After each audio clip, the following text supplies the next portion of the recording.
1 year Bible reading plan, 1 साल का Bible reading plan, 2 Thessalonians 3 chapter 1 verse से 18 verse, जरमिया 3 chapter 4 chapter.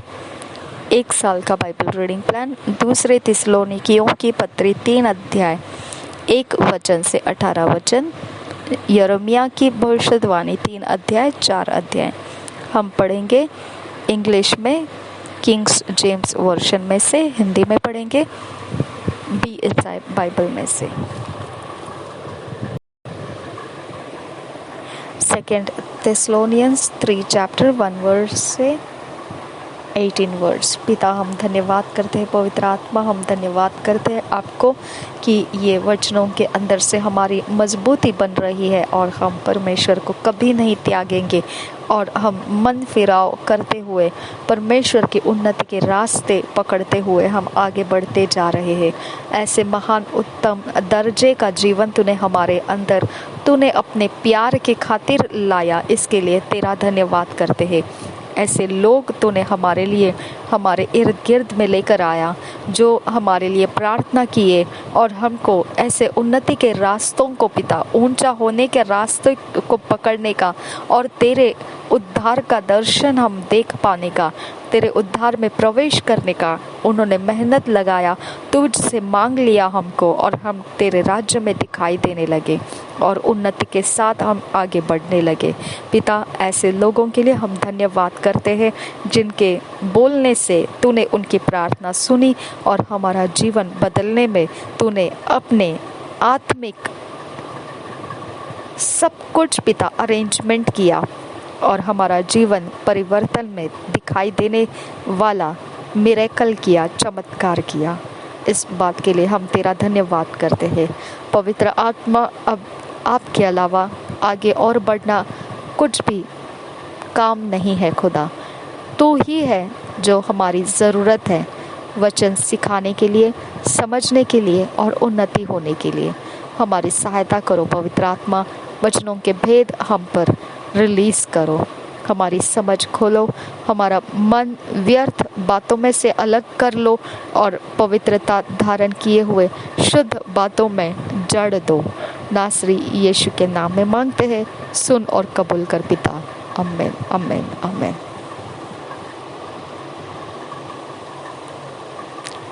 Second थेस्सलोनियंस 3 chapter 1 verse से 18 verse हम पढ़ेंगे इंग्लिश में किंग्स जेम्स वर्जन में से, फिर पढ़ेंगे हिंदी में BSI बाइबल में से। He craveth that their prayers, he craveth their prayers, he testifieth his confidence in them, diverse precepts, first verse से पढ़ेंगे।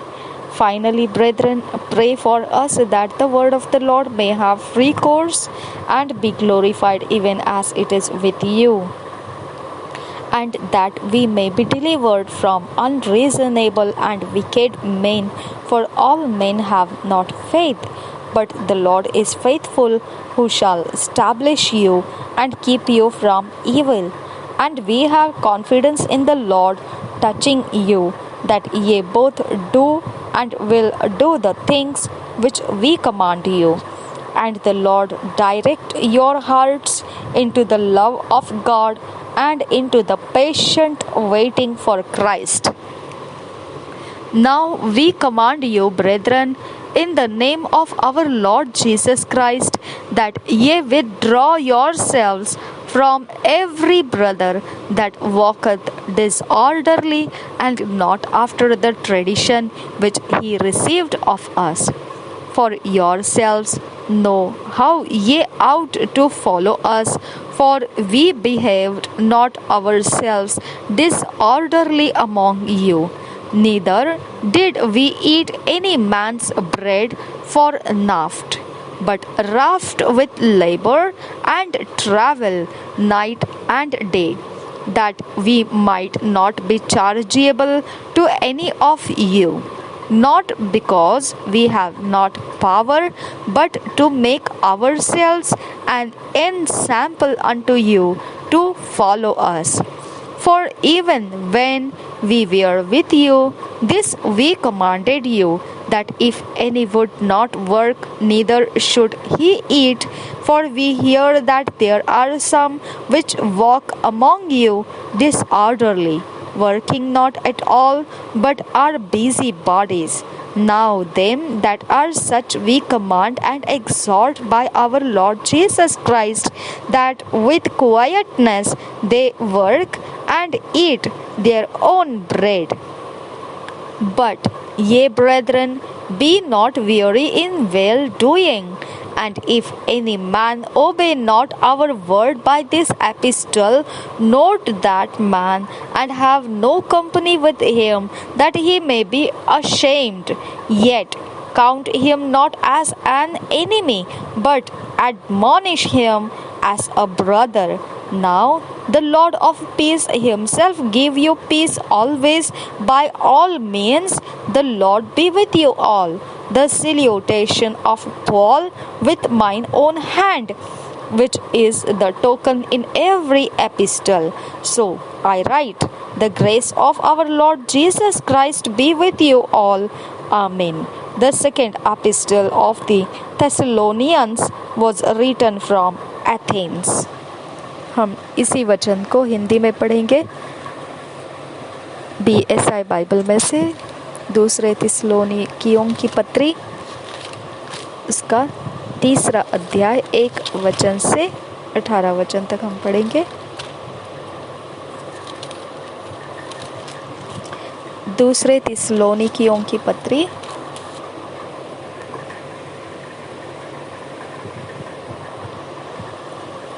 उसका 3 अध्याय 1 वचन से 18 वचन तक हम पढ़ेंगे। प्रार्थना करने का अनुरोध BSI बाइबल में से।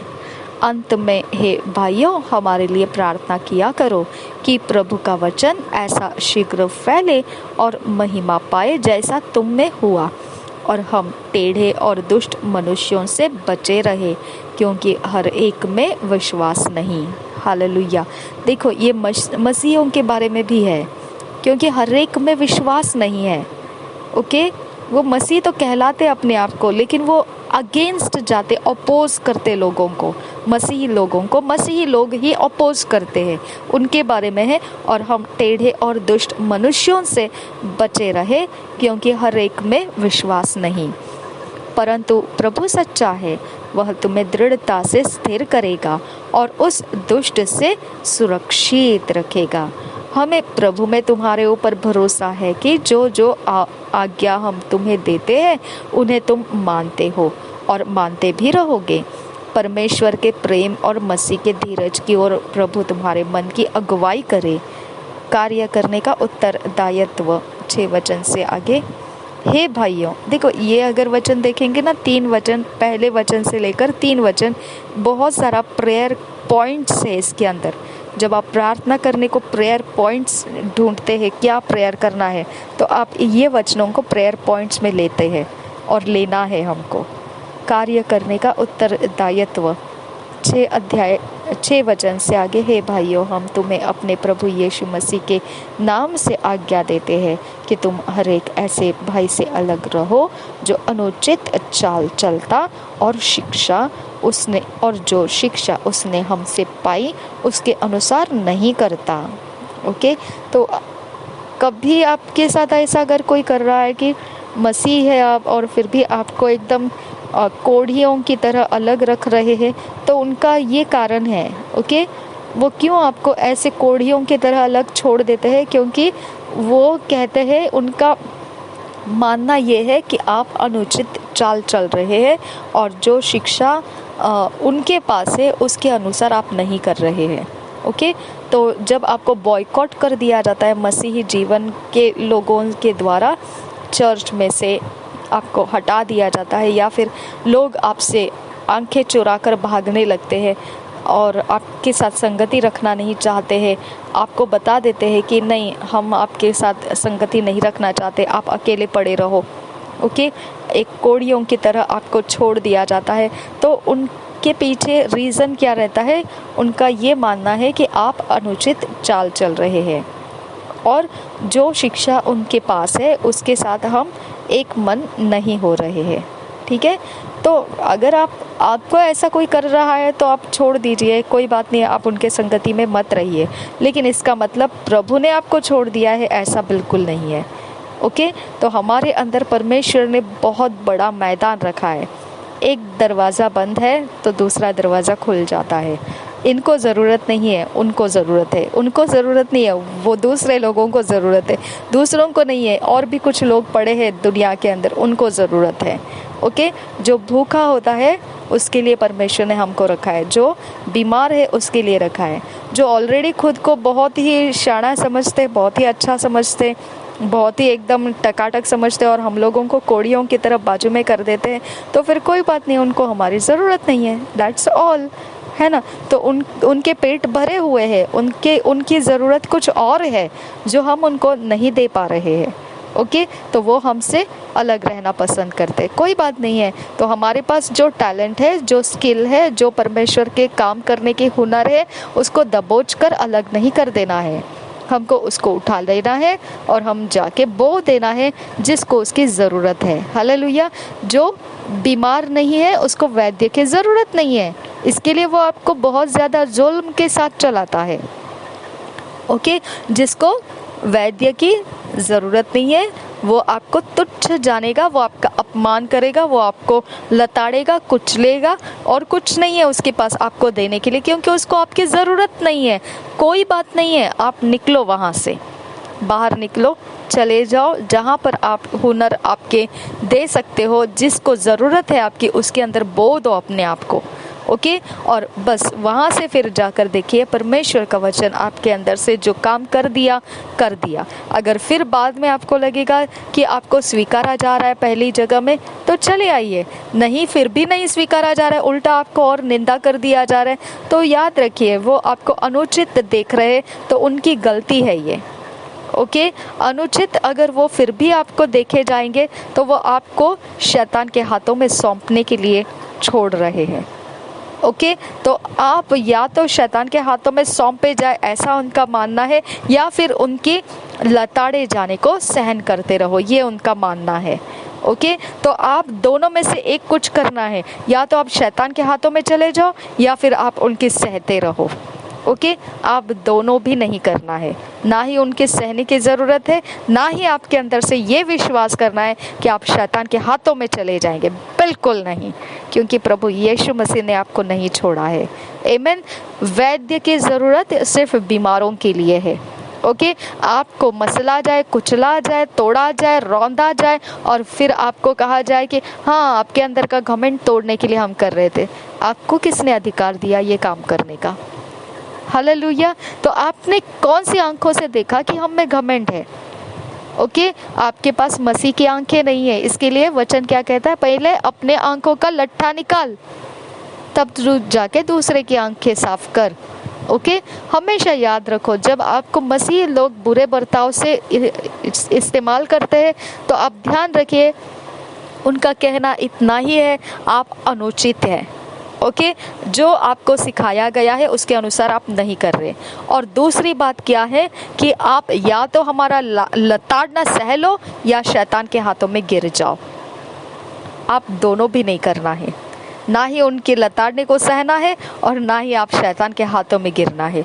आप परमेश्वर की ओर देखना है कि दुनिया ने वैद्य को नहीं माना जब उनके पास बीमारी नहीं थी, लेकिन उसी वैद्य के पाँवों के पास नाक रगड़ कर वो आते हैं जब उनको वैद्य की ज़रूरत होती है। आमीन। तो आपके पास भी नाक रगड़ कर वो आएंगे और बोलेंगे हमको आपकी ज़रूरत है, जब उनको बीमारी आए तो, नहीं तो नहीं। हालेलुया। अगर नहीं आए, प्रभु उनको सुरक्षित रखे और ज़्यादा बरकरार रखे। अगर आए उनकी ज़रूरत तो आपको फूलों के ऊपर बिठाकर लेकर आएंगे वो। ओके, चलो चलो चलो चलो हमारे पास चलो, हमें आपकी ज़रूरत है। आमीन। लेकिन तब तक उनको ज़रूरत नहीं है, तब तक वो आपको ऐसे आपको कुचलते जाएंगे। बेकार अवस्था है, आप उससे अच्छा है आप परमेश्वर के ऊपर भरोसा रखो। कोई बात नहीं है, वो लोग ऐसे भी बोलेंगे आपको कि नहीं नहीं, हम आपको ना ऊंचा स्थान देना चाहते थे तो हमने आपको परखने के लिए। अरे आपको किसने दिया है परमिशन हमको परखने का? आप खुद को परखो पहले। ओके, आपके 10 गुनाह नहीं है, चलो कोई बात नहीं है, 1 गुनाह भी रहेगा तो भी वो 10 के बराबर है। हालेलुया। तो हम परखने के लिए नहीं दिए गए हैं आपके हाथों में। ओके, हम उन्नति के लिए ज़रूर है, लेकिन जो परमेश्वर का रास्ता, पवित्र आत्मा का रास्ता है, उस रास्ते से हमें उन्नत करना है। आमीन। ये नहीं कि आपके हाथों में कठपुतली बन गए हैं, मारो लताड़ो कुचलो कैसे भी चलाओ और बस हम चलते जाएंगे चलते जाएंगे चलते जाएंगे, अपने स्किल्स को, अपने हुनर को कुचलते जाएंगे, कुछ भी बाकी नहीं रहेगा हमारे अंदर। अब क्या बाकी है? सिर्फ मर जाने के ख्याल है ना, डिप्रेशन के ख्याल है, अपमान के ख्याल है, बेइज्जती के ख्याल है। तो ख़त्म कर दो बात को। ओके, ये बातें आपके लिए नहीं है। आमीन। तो आपको वहाँ से निकल जाना है और परमेश्वर जहाँ रखना चाहता है वहाँ पर हो जाना है। जिसको भी ज़रूरत है आपकी वो इस्तेमाल करेगा, जिसको नहीं है ज़रूरत छोड़ दो, कोई बात नहीं है, और कहीं चले जाओ। ओके, और आपको भटकना पड़ेगा ऐसे करते करते, क्योंकि आपकी चर्चाएं जो पहले स्थान छोड़ दी, वहाँ से गंदगी फेंकने वाले लोग बहुत दूर तक फैलते हैं। आमीन।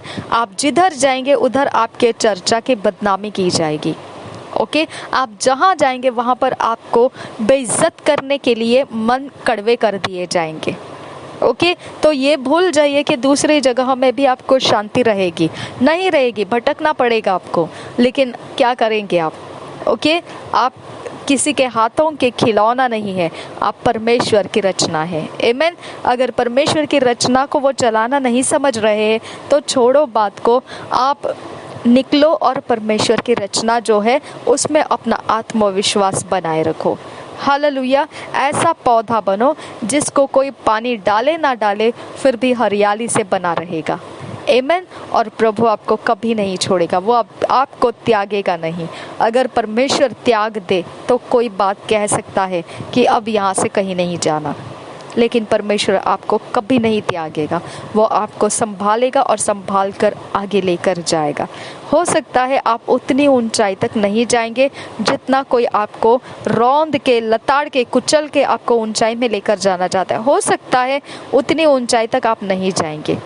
ओके, लेकिन फिर भी आप जहाँ तक जा सकते हैं चलते जाइए। मसीह जीवन आपका अधिकार है।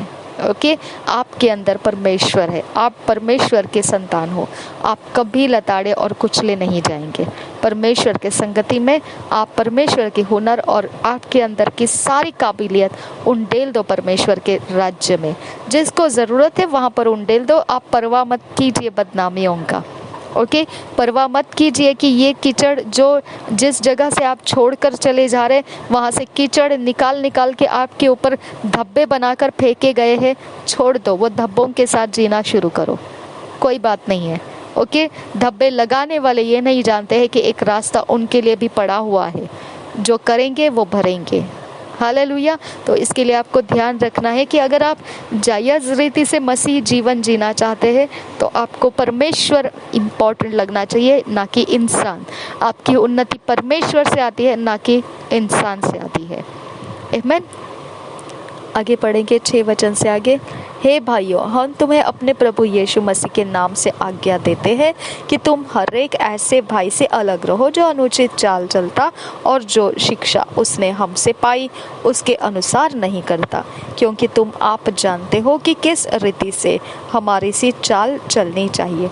क्योंकि हम तुम्हारे बीच में अनुचित चाल न चले और किसी की रोटी मुफ्त में न खाई, पर परिश्रम और कष्ट से रात दिन काम धंधा करते थे कि तुम में से किसी पर भार न हो।